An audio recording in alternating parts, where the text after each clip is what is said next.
ایک عالموں میں اور ایک جاہلوں میں، یا یہ کہہ لیجیے ایک علم والے میں ایک بے علم والے میں کتنا امتیاز ہوتا ہے، کتنا فرق ہوتا ہے۔ قرآن مقدس پارہ 22 رکوع 16 اللہ ارشاد فرماتا ہے انما یخشی اللہ من عبادہ العلماء، کہ اللہ سے ڈرنے والے جو ہیں وہ اہل علم ہیں۔ جو لوگ اللہ سے ڈرتے ہیں، جو لوگ اپنے پالنہار سے ڈرتے ہیں، وہ علماء کی جماعت ہے۔ یہ لوگ اپنے اللہ سے ڈرتے ہیں، یہ قرآن نے کہا۔ دوسری جگہ پھر قرآن نے پارہ 23 رکوع 15 کے اندر اللہ نے ارشاد فرمایا قل هل يستوي الذين يعلمون والذين لا يعلمون، کہ اے میرے حبیب آپ فرما دیجئے کیا برابر ہیں جاننے والے اور انجان؟ ترجمہ کنز الایمان۔ اللہ نے کہا ہے کہ جاننے والے اور بے جاننے والے، یعنی کیا عالم اور جاہل کیا یہ برابر ہو سکتے ہیں؟ ہرگز ہرگز برابر نہیں ہو سکتے۔ جس طریقے سے اندھیرا اور اجالا ان دونوں میں برابری نہیں ہو سکتی، اسی طریقے سے عالم اور جاہل میں بھی برابری نہیں ہو سکتی۔ عزیزان محترم، لیکن جو لوگ اہل علم کی قدر نہیں کرتے، جو لوگ اہل علم کو نہیں مانتے اور بے ادبیاں کرتے ہیں، عزیزان محترم، مولائی کائنات حضرت علی شیر خدا رضی اللہ تعالیٰ وہ یہ کہتے ہیں رضینا قسمت الجبار فینا لنا علم وللجہال مال۔ عزیزان محترم، اور یہ آپ یہ سمجھ لیجیے، مت کہیے کہ مولانا صاحب یہ آگے کہنا کیا سنا رہے ہیں۔ میں وہ سنا رہا ہوں جو قرآن اور حدیث میں، اور وہی سنا ہوں انشاءاللہ، اور انشاءاللہ آپ کو ملے گا بھی بہت کچھ، بس غور سے سنیے گا۔ مولائی کائنات فرماتے ہیں رضینا قسمت الجبار فینا لنا علم وللجہال مال۔ حضرت علی کہتے ہیں اللہ کی تقسیم پہ ہم راضی ہیں، اللہ نے جو ہماری قسمت میں لکھ دیا اس پہ ہم راضی ہیں، اس لیے کہ اللہ نے ہمیں علم دیا ہے اور جاہلوں کو مال دیا ہے۔ ہمیں علم دیا، یہ مولا کائنات نے فرمایا۔ اس سے بھی علم والوں کا مقام پہچان سکتے ہو، علم والوں کا کیا مقام ہے۔ بلکہ صحیح ابن حبان کے اندر تو یہ روایت ملتی ہے کہ العلماء ورثۃ الانبیاء، کہ جو علماء ہوتے ہیں یہ انبیاء کرام کے وارث و جانشین ہوتے ہیں۔ آج جب ہم انتقال کرتے ہیں تو ترکہ میں مال و دولت چھوڑتے ہیں، ہیرے جواہرات چھوڑتے ہیں، سونے چاندی چھوڑتے ہیں، زمین جائیداد چھوڑتے ہیں، لیکن انبیاء کرام جو ہوتے ہیں وہ علم چھوڑ کر جاتے ہیں۔ اسی لیے علماء کو جو بتایا گیا ہے جانشین کہا گیا ہے انبیاء کا، اور علماء کا یہ مقام ہے۔ ایک عالم کا مقام دیکھیے، مکاشفۃ القلوب کے اندر ایک روایت ملتی ہے کہ موت العالم موت العالم، کہ ایک عالم دین کی موت ایک عالم کی موت ہے۔ عزیزان محترم، عالموں کا مقام رب کی بارگاہ میں بہت اعلیٰ ہوتا ہے۔ بخاری کے اندر اس کے علاوہ یہی روایت ابن ماجہ کے اندر بھی ملتی ہے کہ خیرکم من تعلم القرآن وعلمہ، کہ تم میں بہترین شخص وہ ہیں، تم میں اچھے لوگ وہ ہیں جنہوں نے قرآن کو سیکھا اور دوسروں کو سکھایا۔ تم میں اچھے وہ لوگ ہیں جو قرآن سیکھتے ہیں اور دوسروں کو سکھاتے ہیں۔ عزیزان محترم، یہ بھی اہل علم ہی کا معاملہ ہے۔ عزیزان محترم، رسول پاک صلی اللہ علیہ وسلم ارشاد فرماتے ہیں کہ ان عالموں کا مقام جاننا چاہتے ہو، طالب علموں کا مقام جاننا چاہتے ہو تو سنو، جو حدیث میں سنا رہا ہوں اسے بڑے غور سے سننا ہے۔ تذکرۃ الواعظین کے اندر یہ روایت ہے، بڑے غور سے سنیے گا، کچھ یاد رہے یا نہ رہے کم سے کم اس کو ضرور یاد رکھیے گا۔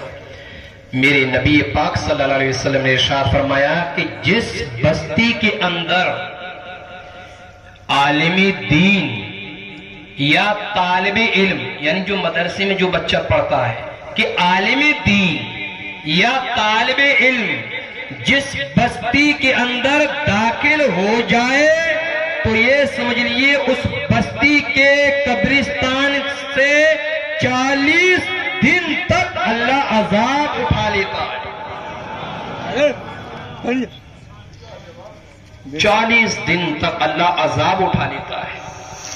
تو اندازہ کرو کہ جب عالموں کا یہ مقام ہے کہ جب بستی میں داخل ہو جائیں، مدرسے میں پڑھنے والے بچے یا عالم داخل ہو جائیں تو قبرستان سے پورے قبرستان 40 دن تک مردوں سے عذاب اٹھا لیا جاتا ہے۔ تو قاری عبید اللہ صاحب تو پورے ہی دن یہاں ہیں، پورے ہی دن ہے، تو الحمدللہ بڑا فائدہ ہو رہا ہوا ان سے۔ انہیں ہر جمعہ میں قبرستان بھی لے آیا کریں، جمعہ کی نماز کے بعد وہ فاتحہ بھی پڑھوایا کریں۔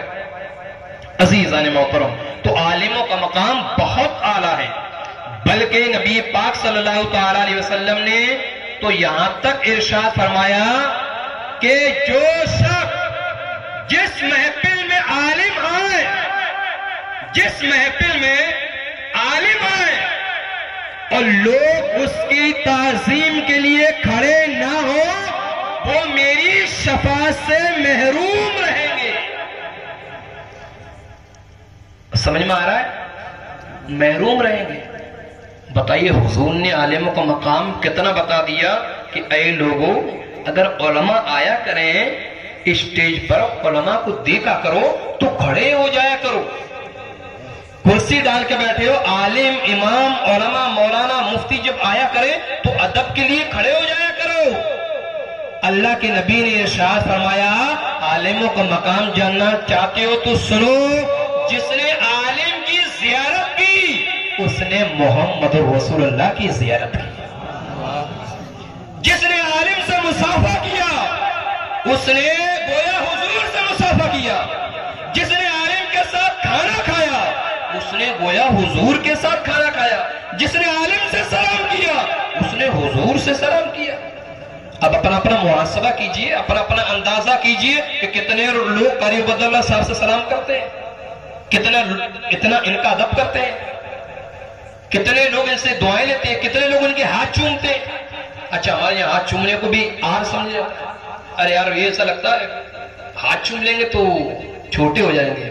علماء کے ہاتھ چوما کریں، ان کی صحبت اختیار کیا کریں، انشاءاللہ بہت مفید ہوگا، بہت مفید۔ عزیزان محترم، علماء کا مقام بہت اعلیٰ ہوتا ہے، بلکہ جامع ترمذی کے اندر ایک روایت ملتی ہے، ان ابی امامۃ الباہلی قال ذکر علی رسول اللہ صلی اللہ تعالی علیہ وسلم رجلان احدهما عابد والآخر عالم فقال رسول اللہ صلی اللہ تعالی علیہ وسلم فضل العالم علی العابد كفضلی علی ادناکم ثم قال رسول اللہ صلی اللہ تعالی علیہ وسلم ان اللہ وملائکته واہل السماوات والارض حتى النملة في جحرها وحتى النملة في جحرها حتى الهدى ويصلون على معلم الناس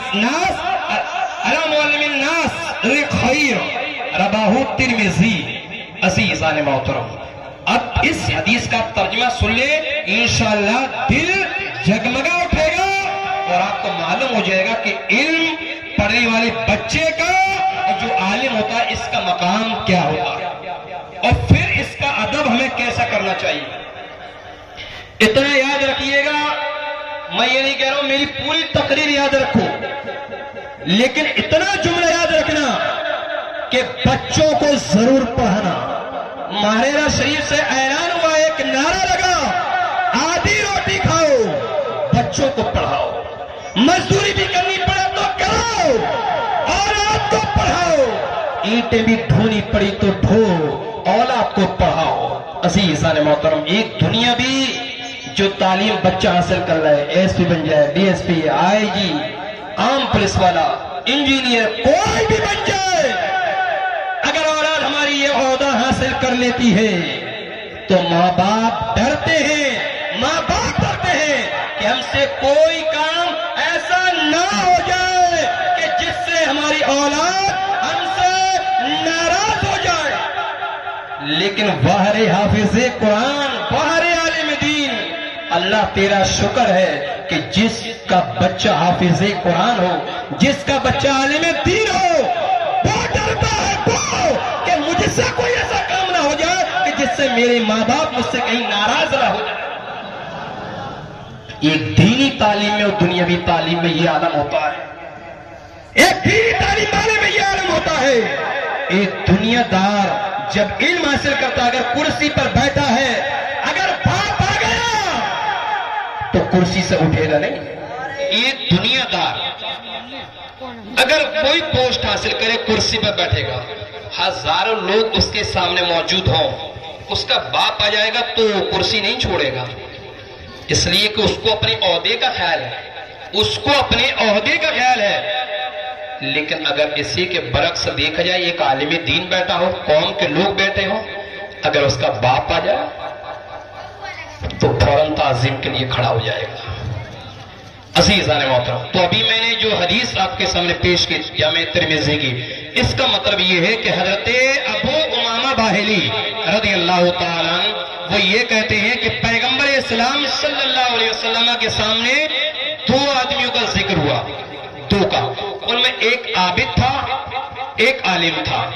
عابد کا مطلب ہوتا ہے عبادت کرنے والا، عالم کا مطلب آپ جان ہی رہے، عالم کا مطلب جاننے والا، عابد کا مطلب عبادت کرنے والا، عالم کا مطلب جاننے والا، قرآن اور حدیث کو جاننے والا۔ عزیزان محترم، جب ان دونوں کا ذکر ہوتا حضور کے سامنے تو ہمارے اور آپ کے آقا صلی اللہ علیہ وسلم نے فرمایا کہ عابد پر توجہ ادھر بنائے رکھے، عابد پر عالم کی فضیلت اسی طریقے سے ہے جیسا کہ میری فضیلت تمہارے ادنا آدمی پر ہے۔ آقا کریم صلی اللہ علیہ وسلم نے کیا ارشاد فرمایا کہ عابد پر عالم کی فضیلت اسی طریقے سے ہے جیسا میری فضیلت تمہارے ادنا آدمی پر ہے۔ اب حضور کی کتنی فضیلت ہوگی؟ پھر نبی پاک صلی اللہ علیہ وسلم نے فرمایا کہ بے شک اللہ اور اس کے فرشتے اس شخص پر رحمتیں نازل فرماتی ہیں جو لوگوں کو بھلائی سکھاتا ہے، جو لوگوں کو دین کی بات سکھاتا ہے۔ یہاں تک کہ نبی پاک نے فرمایا عالم اور طالب علم یعنی مدرسے میں پڑھنے والا بچہ، ان کا مقام یہ ہوتا ہے کہ سمندر میں جو مچھلیاں ہوتی ہیں اور سوراخوں کے اندر جو چوٹیاں ہوتی ہیں، یہ بھی عالم اور طالب علم کے لیے اللہ کی بارگاہ میں بخشش کی دعائیں کیا کرتے ہیں۔ اس سے بھی عالم اور طالب علم کا مقام معلوم ہو گیا کتنا ہے نا عزیزان محترم۔ پھر ایک حدیث سنو، ان معاویہ قال قال رسول اللہ صلی اللہ تعالی علیہ وسلم فقیہ واحد اشد علی الشیطان من الف عابد۔ عزیزان محترم، حضرت ابن عباس رضی اللہ تعالی عنہ سے روایت ہے، نبی پاک صلی اللہ علیہ وسلم نے ارشاد فرمایا کہ ایک فقیہ، ایک عالم دین شیطان پر 1000 عابدوں سے زیادہ بھاری ہے۔ یعنی 1000 عابد بھی شیطان پر اتنے بھاری نہیں ہے جتنا ایک عالم دین شیطان پر بھاری ہے۔ عزیزان محترم، یہ بھی ترمذی کی روایت ہے۔ عزیزان محترم، ان معاویہ قال قال رسول اللہ صلی اللہ علیہ وسلم یرید اللہ به خیرا یفقهه فی الدین وانما انا قاسم واللہ یعطی، رواہ بخاری۔ حضرت امیر معاویہ رضی اللہ تعالیٰ عنہ وہ یہ کہتے ہیں کہ پیغمبر اسلام صلی اللہ علیہ وسلم نے ارشاد فرمایا کہ اللہ جس کے ساتھ بھلائی چاہتا ہے، اللہ جس کے ساتھ اچھا چاہتا ہے، اسے عالم دین بناتا ہے، اسے عالم بناتا ہے۔ کسے؟ جس کی قسمت کو اللہ نے بہت بلند کر دیا ہو، بہت اعلیٰ کر دیا ہو، یا یہ کہہ لیجئے کہ جس کی قسمت بہت زیادہ چمک رہی ہو، اللہ اسے عالم دین بناتا ہے۔ اور نبی پاک نے فرمایا کہ اللہ جو دیتا ہے وہ مجھے دیتا ہے، انما انا قاسم واللہ یؤتی، کہ اللہ جو دیتا ہے مجھے دیتا ہے اور میں تقسیم کرتا ہوں، میں بانٹتا ہوں۔ امام محمد رضا فاضل بریلوی نے کہا کہ رب ہے موتی، یہ ہے قاسم، دیتا وہ ہے، دلاتے یہ ہے۔ عزیزان محترم، پھر ایک حدیث اور سن لیں، پھر میں اپنا بیان ختم کر رہا ہوں۔ ابن عباس رضی اللہ تعالیٰ عنہما قال تدارس العلم ساعة من الليل خیر من احیائها، رواہ دارمی۔ عزیزان محترم، دارمی کی روایت ہے حضرت عبداللہ بن عباس رضی اللہ تعالیٰ عنہما، وہ یہ کہتے ہیں کہ رات میں ایک گھڑی علم دین کا پڑھنا پڑھانا رات بھر کی عبادت سے بہتر ہے۔ یعنی کوئی رات بھر عبادت کر رہا ہے، ریاضت میں لگا ہے، رب کی بندگی میں لگا ہے اللہ کی، اور کوئی ایک گھنٹہ صرف علم دین پڑھ لے، ایک گھنٹہ صرف، اس کی عبادت سے یہ بہتر ہے۔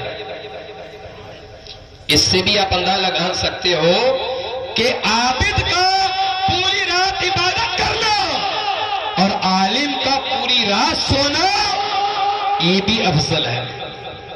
تو میرے کہنے کا مقصد یہ ہے کہ عالم دین اور طالب علم، ان کا بہت بڑا مقام ہوتا ہے۔ آپ اپنے بچوں کو بھی پڑھائیں، بچوں کو پڑھائیں، تاکہ بچے پڑھیں گے، حافظ قرآن ہوں گے، عالم دین ہوں گے، مفتی ہوں گے، اور جب یہ بچے پڑھ جائیں گے تو آپ کی بخشش کا ذریعہ ہوں گے۔ آپ یہ سمجھ لیجیے، اگر آپ کا ایک بچہ بھی اگر حافظ قرآن ہو گیا، عالم دین ہو گیا، اور باعمل عالم ہے، باعمل مفتی ہے، باعمل حافظ ہے، تو آپ یہ سمجھ لیجیے کہ جنت کا ٹکٹ مل گیا، جنت کا ٹکٹ، لیکن باعمل شرط ہے۔ عزیزان محترم، غوث اعظم کی جانب یہ محفل منصوب ہے، صرف 1 سے 1.5 منٹ کے اندر میں اس کو ختم کر دوں گا، بڑے غور سے سن لیتا تھا، میں بھی اس میں شمار ہو جاؤں۔ حضرت نبی پاک صلی اللہ علیہ وسلم نے پیر عبد القادر جیلانی رحمۃ اللہ علیہ کا مقام آپ دیکھیں، صرف 1.5 منٹ کا معاملہ، ان کا مقام، ان کا رتبہ آپ جانیں، اور یہ تو جانیں کہ رسول اللہ کی بارگاہ میں ان کا مقام تو ہے ہی، اللہ کی بارگاہ میں کیا مقام ہے وہ بھی دیکھ لیں۔ حضور نے خود اپنے صحابی عمر فاروق اعظم اور حضرت علی، یہ دونوں صحابی کو کہاں بھیجا؟ ایک تابعی کے پاس جن کا نام تھا حضرت اویس قرنی، ان کے پاس بھیجا کہ جاؤ اور یہ اویس کو میری قمیص دے دینا، اور قمیص دے کر اویس سے یہ کہہ دینا کہ رسول پاک نے فرمایا ہے ان کی امت کی بخشش کے لیے اللہ کی بارگاہ میں دعا کر دیں۔ عزیزان محترم، حضور کو دعا کروانے کی کیا ضرورت تھی صاحب؟ کس سے دعا کروا رہے ہیں؟ صحابی بھی نہیں تھے، تابعی تھے، اور بھیجا کس کو؟ عمر فاروق اعظم کو، حضرت علی کو، دونوں لے کر گئے، اویس قرنی کی بارگاہ میں قمیص پیش کر دی اور کہا رسول پاک صلی اللہ علیہ وسلم نے آپ کو سلام کہلایا ہے، اور حضور نے یہ بھی کہا ہے کہ جاؤ اویس کو یہ قمیص دے دو، میرا سلام کہہ دینا، اور اویس قرنی کو یہ بھی کہہ دینا کہ میری امت کی بخشش کے لیے دعا کر دیں۔ عزیزان محترم، حضرت اویس قرنی سجدے میں چلے گئے، اور سجدے میں جاتے ہیں اویس قرنی اللہ کی بارگاہ میں دعا کرتے ہیں، اے میرے پالنہار،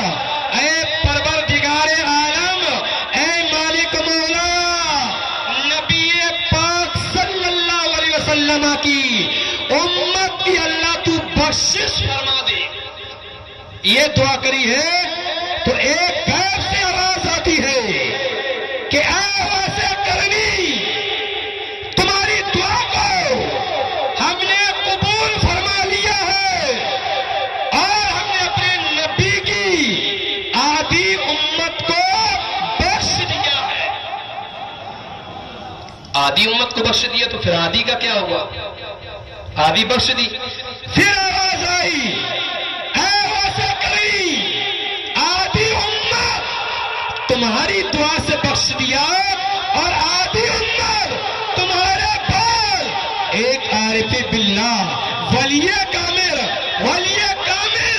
عبد القادر جیلانی تمہارے کئی سو سال بعد پیدا ہوں گے، اور وہ عبد القادر جب دعا کریں گے تو جو آدھی امت نبی کی ہوگی ہم اس آدھی امت کو بھی بخش دیں گے. عزیزان محترم، اس سے بڑے پیر صاحب کا مقام، ان کی عظمتوں کا اندازہ آپ لگا سکتے ہیں.